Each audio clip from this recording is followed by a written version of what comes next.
Vi har ju hört kommentarer redan från flera industriländer, från Kina, från Indien och från EU-länderna och Europa att de tänker fylla sina åtaganden och att de tänker trappa upp kampen mot klimathotet.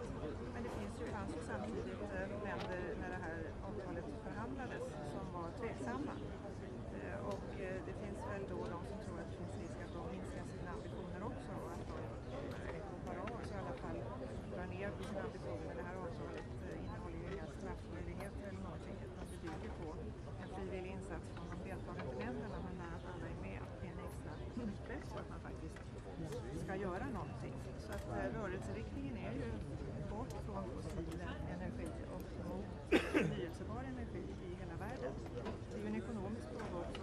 En del av det här avtalet som Donald Trump tycker är för dyrt är ju att USA men också andra länder bidrar ekonomiskt för att fattigare länder ska ha råd att kunna göra en omställning till mer miljövänlig industri. USAs plikt till det här då är $3 miljarder. De har hittills betalat in i FN-systemet och Trump tycker det är för mycket.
Ladies and gentlemen, the program will begin in 60 seconds.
Ladies and gentlemen, Vice President of the United States.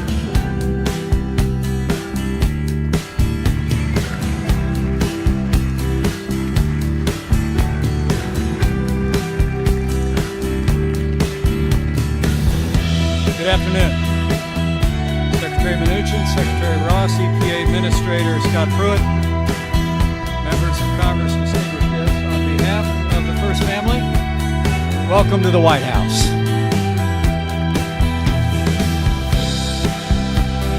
You know, it's the greatest privilege of my life to serve as Vice President to a president who is fighting every day to make America great again. Since the first day of this administration, President Donald Trump has been working tirelessly to keep the promises that he made to the American people. President Trump has been reforming health care, enforcing our laws, ending illegal immigration, rebuilding our military. And this president has been rolling back excessive regulations and unfair trade practices that were stifling American jobs.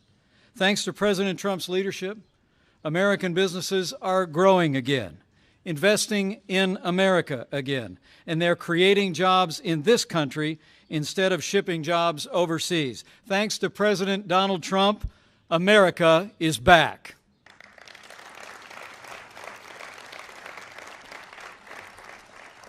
And just last week, we all witnessed the bold leadership of an American president on the world stage, putting America first.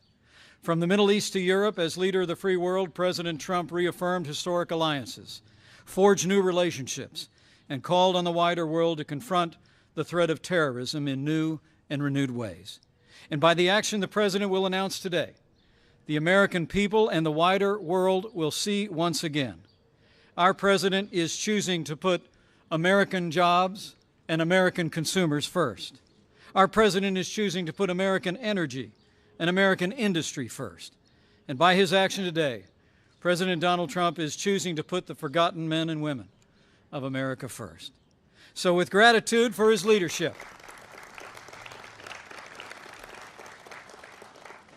and admiration for his unwavering commitment to the American people, it is now my high honor and distinct privilege to introduce to all of you the President of the United States of America, President Donald Trump.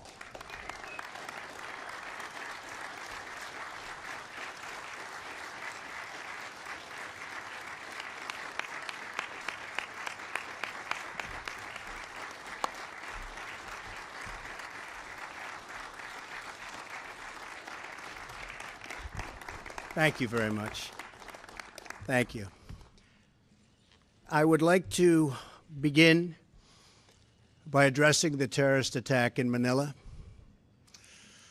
We're closely monitoring the situation, and I will continue to give updates. Anything happens during this period of time, but it is really very sad as to what's going on throughout the world with terror.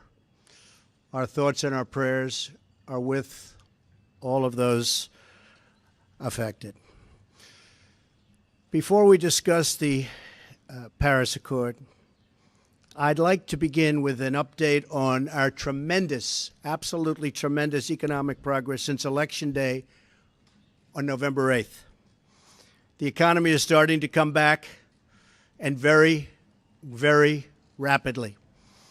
We've added $3.3 trillion in stock market value to our economy and more than 1 million private sector jobs. I've just returned from a trip overseas where we concluded nearly $350 billion of military and economic development for the United States, creating hundreds of thousands of jobs. It was a very, very successful trip, believe me. Thank you. Thank you. In my meetings at the G7, we have taken historic steps to demand fair and reciprocal trade that gives Americans a level playing field against other nations. We're also working very hard for peace in the Middle East, and perhaps even peace between the Israelis and the Palestinians. Our attacks on terrorism are greatly stepped up, and you see that. You see it all over. From the previous administration, including getting many other countries to make major contributions to the fight against terror. Big, big contributions are being made by countries that weren't doing so much in the form of contribution. One by one, we are keeping the promises I made to American people during my campaign for president, whether it's cutting job-killing regulations, appointing and confirming a tremendous Supreme Court justice, putting in place tough new ethics rules, achieving a record reduction in illegal immigration on our southern border, or bringing jobs, plants, and factories back into the United States at numbers which no one until this point thought even possible. And believe me, we've just begun. The fruits of our labor will be seen very shortly, even more so. On these issues and so many more, we're following through on our commitments, and I don't want anything to get in our way. I am fighting every day for the great people of this country. Therefore, in order to fulfill my solemn duty to protect America and its citizens, the United States will withdraw from the Paris Climate Accord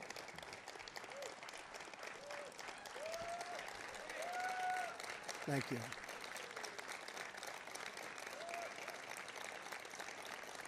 Thank you. But begin negotiations to re-enter either the Paris Accord or in really entirely new transaction on terms that are fair to the United States, its businesses, its workers, its people, its taxpayers. So we're getting out, but we will start to negotiate, and we will see if we can make a deal that's fair. And if we can, that's great. And if we can't, that's fine. As president, I can put no other consideration before the well-being of American citizens. The Paris Climate Accord is simply the latest example of Washington entering into an agreement that disadvantages the United States to the exclusive benefit of other countries, leaving American workers, who I love, and taxpayers to absorb the cost in terms of lost jobs, lower wages, shuttered factories, and vastly diminished economic production. Thus, as of today, the United States will cease all implementation of the non-binding Paris Accord and the draconian financial and economic burdens the agreement imposes on our country. This includes ending the implementation of the nationally determined contribution and, very importantly, the Green Climate Fund, which is costing the United States a vast fortune. Compliance with the terms of the Paris Accord and the onerous energy restrictions that is placed on the United States could cost America as much as 2.7 million lost jobs by 2025, according to the National Economic Research Associates. This includes 440,000 fewer manufacturing jobs, not what we need. Believe me, this is not what we need, including automobile jobs, and the further decimation of vital American industries on which countless communities rely. They rely for so much, and we would be giving them so little. According to the same study, by 2040, compliance with the commitments put into place by the previous administration would cut production for the following sectors: paper, down 12%. Cement, down 23%. Iron and steel, down 38%. Coal, and I happen to love the coal miners, down 86%. Natural gas down 31%. The cost to the economy at this time would be close to $3 trillion in lost GDP and 6.5 million industrial jobs, while households would have $7,000 less income, and in many cases, much worse than that. Not only does this deal subject our citizens to harsh economic restrictions, it fails to live up to our environmental ideals. As someone who cares deeply about the environment, which I do, I cannot in good conscience support a deal that punishes the United States, which is what it does. The world's leader in environmental protection, while imposing no meaningful obligations on the world's leading polluters. For example, under the agreement, China will be able to increase these emissions by a staggering number of years, 13. They can do whatever they want for 13 years, not us. India makes its participation contingent on receiving billions and billions and billions of dollars in foreign aid from developed countries. There are many other examples, but the bottom line is that the Paris Accord is very unfair at the highest level to the United States. Further, while the current agreement effectively blocks the development of clean coal in America, which it does, and the mines are starting to open up. We're having a big opening in 2 weeks. Pennsylvania, Ohio, West Virginia, so many places. A big opening of a brand new mine. It's unheard of. For many, many years, that hasn't happened. They asked me if I'd go. I'm going to try. China will be allowed to build hundreds of additional coal plants.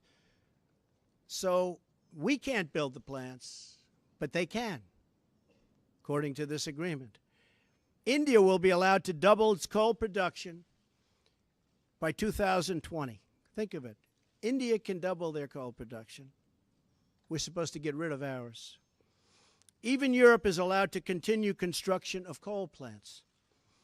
In short, the agreement doesn't eliminate coal jobs. It just transfers those jobs out of America and the United States and ships them to foreign countries. This agreement is less about the climate and more about other countries gaining a financial advantage over the United States. The rest of the world applauded when we signed the Paris Agreement.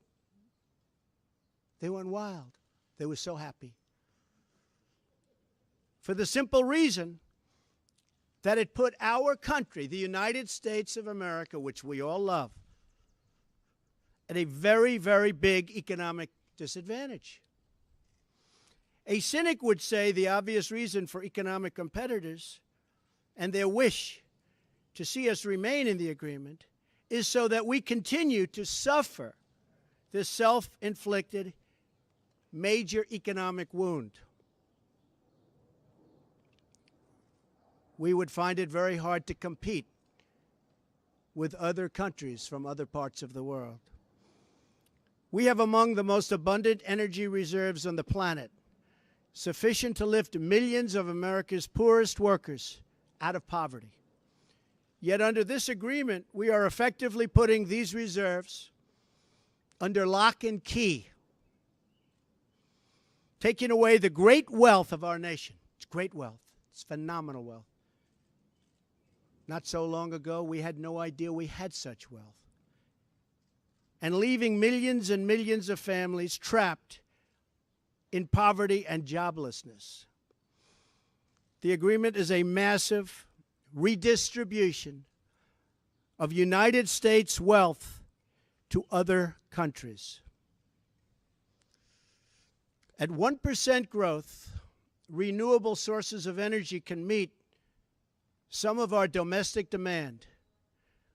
But at 3 or 4% growth, which I expect, we need all forms of available American energy, or our country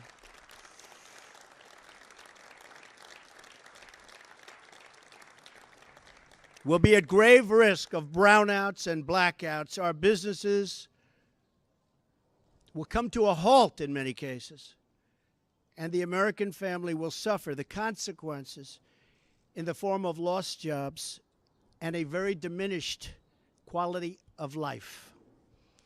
Even if the Paris Agreement were implemented in full, with total compliance from all nations, it is estimated it would only produce a 0.2 of 1 degree, think of that, this much Celsius reduction in global temperature by the year 2100. Tiny, tiny amount. In fact, 14 days of carbon emissions from China alone would wipe out the gains from America, and this is an incredible statistic, would totally wipe out the gains from America's expected reductions in the year 2030.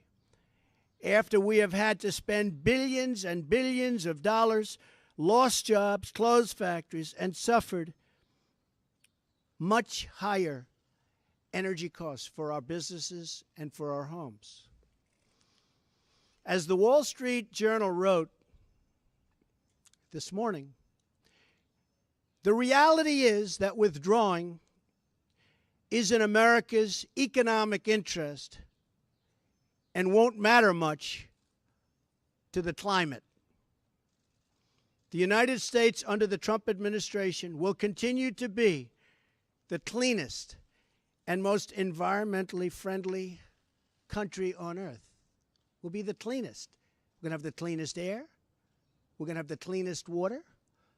We will be environmentally friendly, but we're not going to put our businesses out of work. And we're not going to lose our jobs. We're going to grow. We're going to grow rapidly.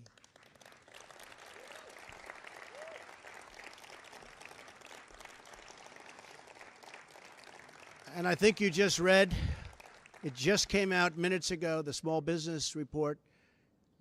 Small businesses, as of just now, are booming, hiring people, one of the best reports they've seen in many years. I'm willing to immediately work with Democratic leaders to either negotiate our way back into Paris under the terms that are fair to the United States and its workers, or to negotiate a new deal that protects our country and its taxpayers.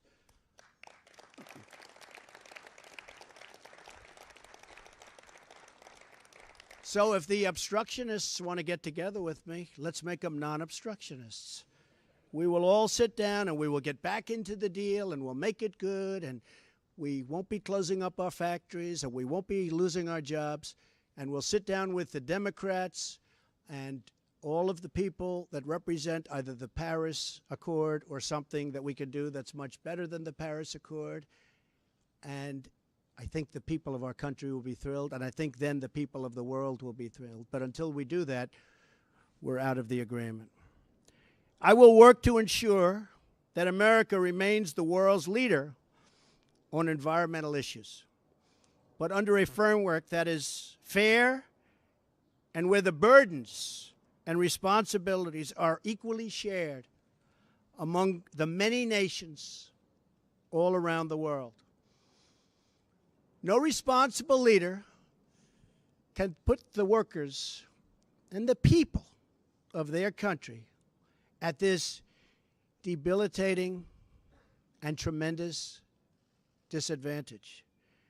The fact that the Paris deal hamstrings the United States while empowering some of the world's top polluting countries should dispel any doubt as to the real reason why foreign lobbyists wish to keep our magnificent country tied up and bound down by this agreement. It's to give their country an economic edge over the United States. That's not going to happen while I'm president. I'm sorry.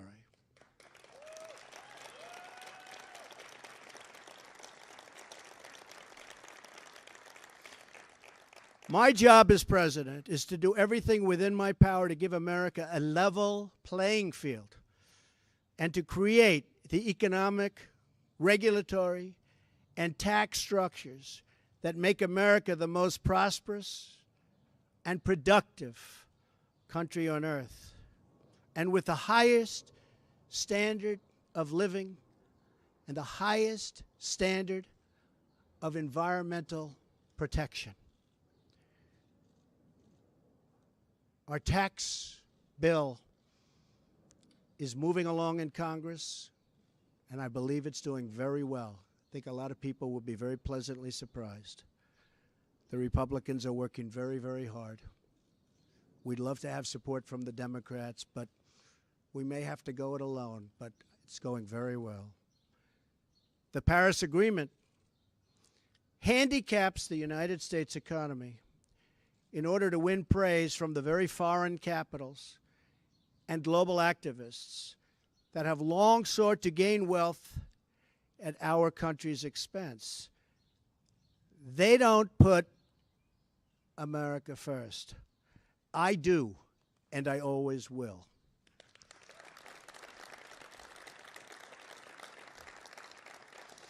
The same nations asking us to stay in the agreement are the countries that have collectively cost America trillions of dollars through tough trade practices and, in many cases, lax contributions to our critical military alliance.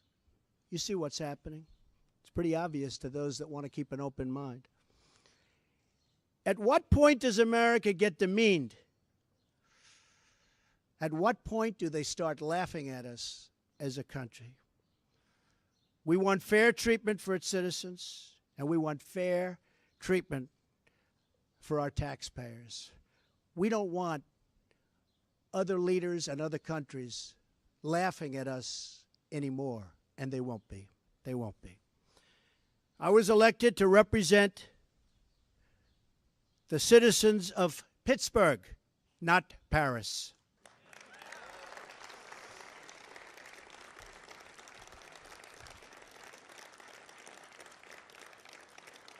I promised I would exit or renegotiate any deal which fails to serve America's interests.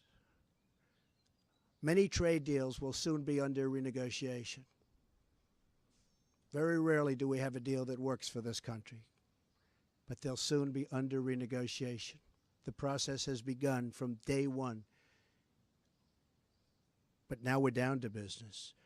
Beyond the severe energy restrictions inflicted by the Paris Accord, it includes yet another scheme to redistribute wealth out of the United States through the so-called Green Climate Fund, nice name, which calls for developed countries to send $100 billion to developing countries, all on top of America's existing and massive foreign aid payments. So we're going to be paying billions and billions and billions of dollars, and we're already way ahead of anybody else. Many of the other countries haven't spent anything, and many of them will never pay one dime. The Green Fund would likely obligate the United States to commit potentially tens of billions of dollars, of which the United States has already handed over $1 billion. Nobody else is even close. Most of them haven't even paid anything, including funds raided out of America's budget for the war against terrorism. That's where they came. Believe me, they didn't come from me. They came just before I came into office. Not good. And not good the way they took the money. In 2015, the United Nations, departing top climate officials, reportedly described the $100 billion per year as peanuts, and stated that the $100 billion is the tail that wags the dog.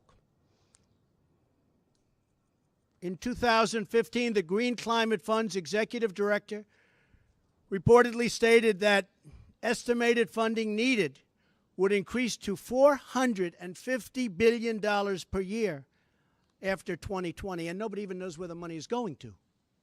Nobody's been able to say, where is it going to? Of course, the world's top polluters have no affirmative obligations under the Green Fund, which we terminate.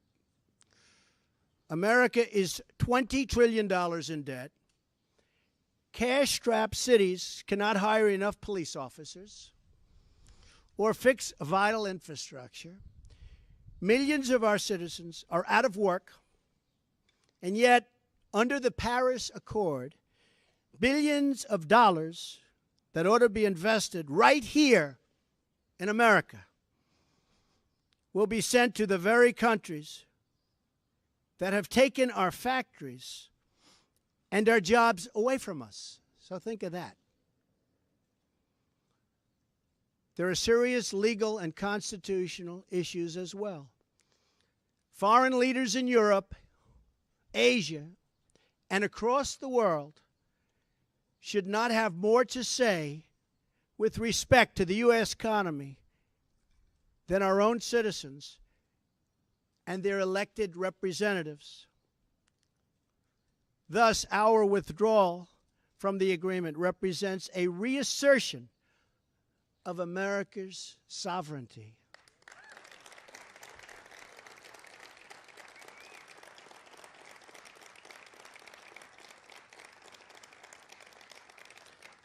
Our Constitution is unique among all nations of the world, and it is my highest obligation and greatest honor to protect it, and I will. Staying in the agreement could also pose serious obstacles for the United States as we begin the process of unlocking the restrictions on America's abundant energy reserves, which we have started very strongly. It would once have been unthinkable that an international agreement could prevent the United States from conducting its own domestic economic affairs. But this is the new reality we face if we do not leave the agreement or if we do not negotiate a far better deal.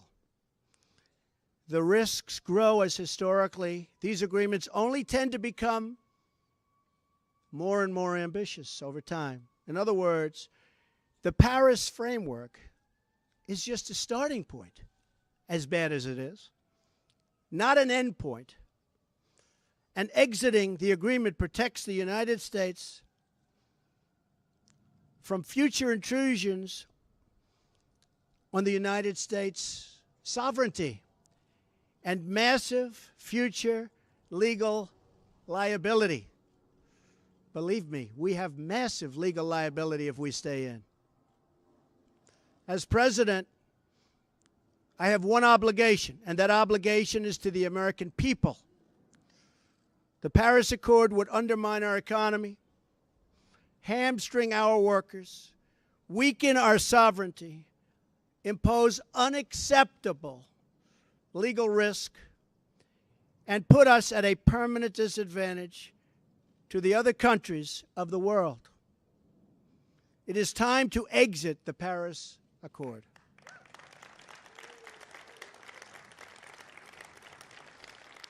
And time to pursue a new deal that protects the environment, our companies, our citizens, and our country. It is time to put Youngstown, Ohio, Detroit, Michigan, and Pittsburgh, Pennsylvania, along with many, many other locations within our great country, before Paris, France. It is time to make America great again. Thank you. Thank you.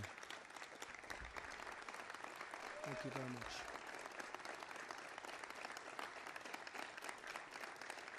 Thank you. Thank you very much.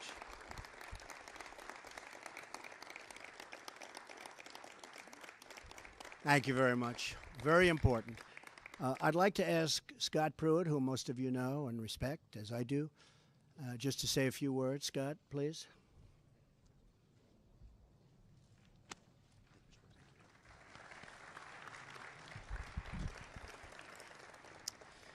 Thank you, Mr. President. Your decision today to exit the Paris Accord reflects your unflinching commitment to put America first. And by exiting, you're fulfilling yet one more campaign promise to the American people.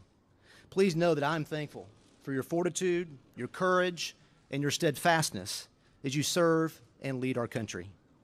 America finally has a leader who answers only to the people, not to the special interests who have had their way for way too long. In everything you do, Mr. President, you're fighting for the forgotten men and women across this country. You're a champion for the hardworking citizens all across this land who just want a government that listens to them and represents their interest. You have promised to put America first in all that you do. And you've done that in any number of ways, from trade to national security to protecting our border to right-sizing Washington, D.C. And today you've put America first with regard to international agreements and the environment. This is an historic restoration of American economic independence, one that will benefit the working class, the working poor, and working people of all stripes. With this action, you have declared that the people are rulers of this country once again. And it should be noted that we as a nation do it better than anyone in the world in striking the balance between growing our economy, growing jobs, while also being a good steward of our environment. We owe no apologies to other nations for our environmental stewardship. After all, before the Paris Accord was ever signed, America had reduced its CO2 footprint to levels from the early 1990s. In fact, between the years 2000 and 2014, the United States reduced its carbon emissions by 18+%. And this was accomplished not through government mandate, but accomplished through innovation and technology of the American private sector. For that reason, Mr. President, you have corrected a view that was paramount in Paris, that somehow the United States should penalize its own economy, be apologetic, lead with our chin, while the rest of the world does little. Other nations talk a good game. We lead with action, not words.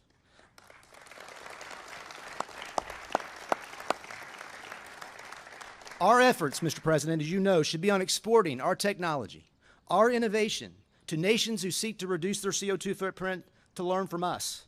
That should be our focus versus agreeing to unachievable targets that harm our economy and the American people. Mr. President, it takes courage, it takes commitment to say no to the plaudits of men while doing what's right by the American people. You have that courage, and the American people can take comfort because you have their backs. Thank you, Mr. President. Thank you.